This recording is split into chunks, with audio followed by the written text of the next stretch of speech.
জঞ্জাল কর নিয়ে বড় সিদ্ধান্ত তৃণমূল পরিচালিত মালদার ইংরেজ বাজার পৌরসভার। পৌর পরিষেবা নিতে গেলে আগে মেটাতে হবে জঞ্জাল কর। জঞ্জাল কর বকেয়া থাকলে পৌর পরিষেবা থেকে বঞ্চিত হবেন নাগরিকেরা। বোর্ড অফ কাউন্সিলের বৈঠকে এমনই সিদ্ধান্ত নিয়েছে ইংরেজ বাজার পৌরসভা। যদিও পৌরসভার এই সিদ্ধান্তের বিরোধিতা করেছে পৌরসভার বিরোধী দলের কাউন্সিলররা। আর এখানেই উঠছে প্রকারণ।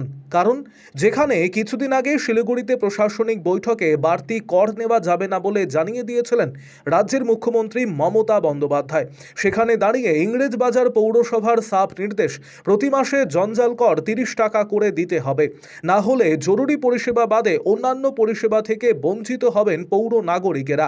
পৌরসভার এই সিদ্ধান্তের বিরোধিতা করেছেন পৌর নাগরিকেরা। তাদের বক্তব্য, এমনিতেই আমাদেরকে বিভিন্ন ধরনের কর দিতে হয়, তারপর এই বাড়তি কর আমরা কিছুতেই মানছি না।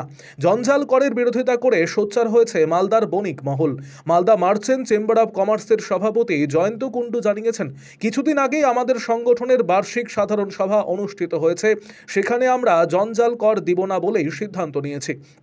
এই বিষয় সম্পর্কে মালদার ইংরেজ বাজার পৌরসভার বিরোধী দলনেতা তথা বিজেপি কাউন্সিলর অম্লান ভাদুরী জানিয়েছেন, পৌরসভার এই সিদ্ধান্তে আমরা প্রতিবাদ করছি, দরকার পড়লে পৌর নাগরিকদের নিয়ে আমরা রাস্তায় নামব, আন্দোলন করব। অন্যদিকে এই বিষয় সম্পর্কে ইংরেজ বাজার পৌরসভার চেয়ারম্যান কৃষ্ণেন্দু নারায়ণ চৌধুরী জানিয়েছেন, কেন্দ্র এবং রাজ্য সরকারের নির্দেশ অনুযায়ী এই কর আদায় করা হচ্ছে। আগে জঞ্জাল কর দিতে হবে, তারপর অন্যান্য পরিষেবা পাবেন পৌর নাগরিকেরা।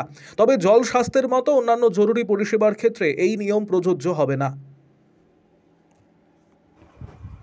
আরও আপডেট থাকতে আমাদের ভিডিও শেয়ার ও ফেসবুক পেজটিকে লাইক করে ফলো করে দিন।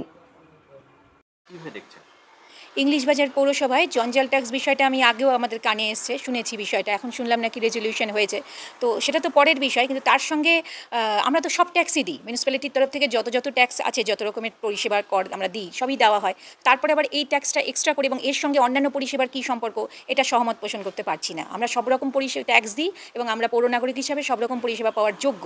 তো জঞ্জাল ট্যাক্সের জন্যে বাকি পরিষেবাগুলো না হলে পাবো না, এটা আমি সহমত পোষণ করতে পারছি না।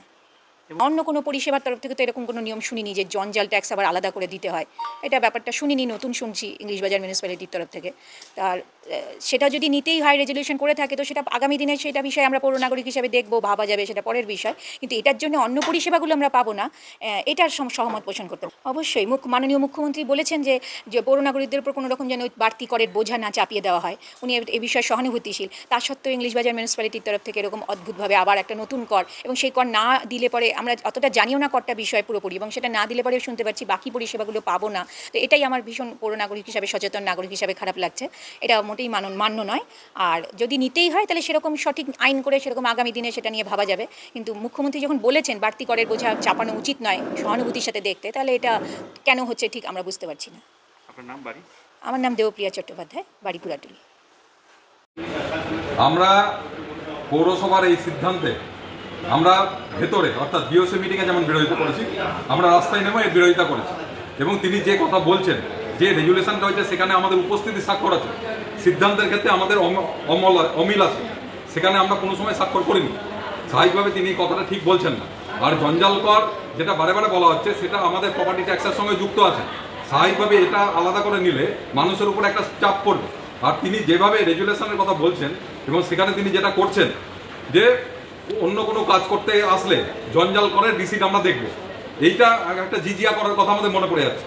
কারণ একটা পৌরসভা কোনো সময় মানুষের উপরে এইভাবে বাধ্য করতে পারে না মানুষকে ট্যাক্স দিতে, যেটা উনি করছেন, এটা সম্পূর্ণ অনৈতিক।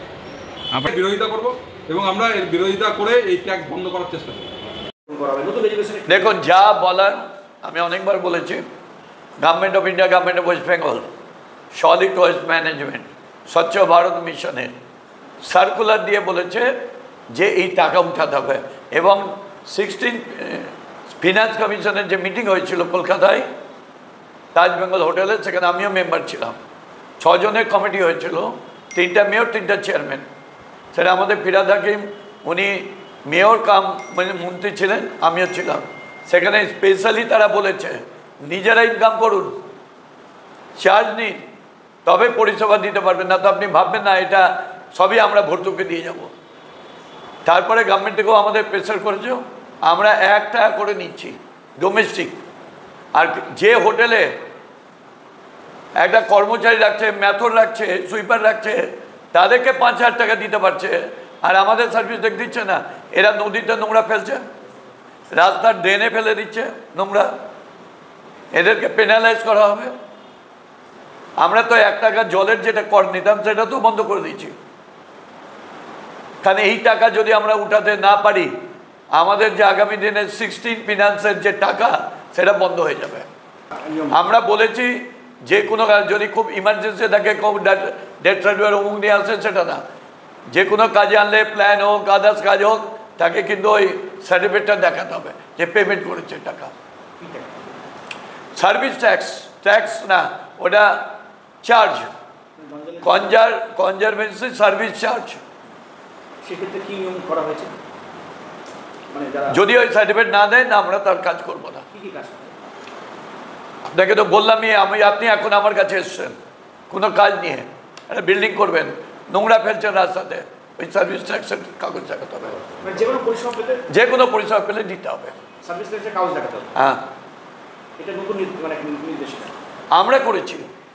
শুধুমাত্র ইংলিশ বাজার পৌরসভা, ইংলিশ বাজার না, যারা টাকা দিবে না অথচ সুযোগ সুবিধা নেবে, রাস্তা নোংরা করছে, সব কিছু করছে, ড্রেন ব্লক করছে, নদীতে নোংরা ফেলছে, তাদের ক্ষেত্রে করা হবে। মানে সব কিছু প্ল্যান করতে গেলে তো বাড়িতে বাইরে নোংরা ফেল দিচ্ছে, বালু ফেল দিচ্ছে, ইট ফেল দিচ্ছে, তবে মিউটেশন করতে দেওয়া, মিউটেশন তো একই অধ্যায়। তো মানে কোনো পরিচয় জলের জন্য তো আমরা বলছি না, হাসপাতালের জন্য বলছি না, জলটা ফ্রি করে দেওয়া, যারা মেজর কাজের জন্য আসবে যেখান থেকে আমাদের কনজারভেন্সি আঘাত হবে সেটা তাদের পরিষেবা পাবে না।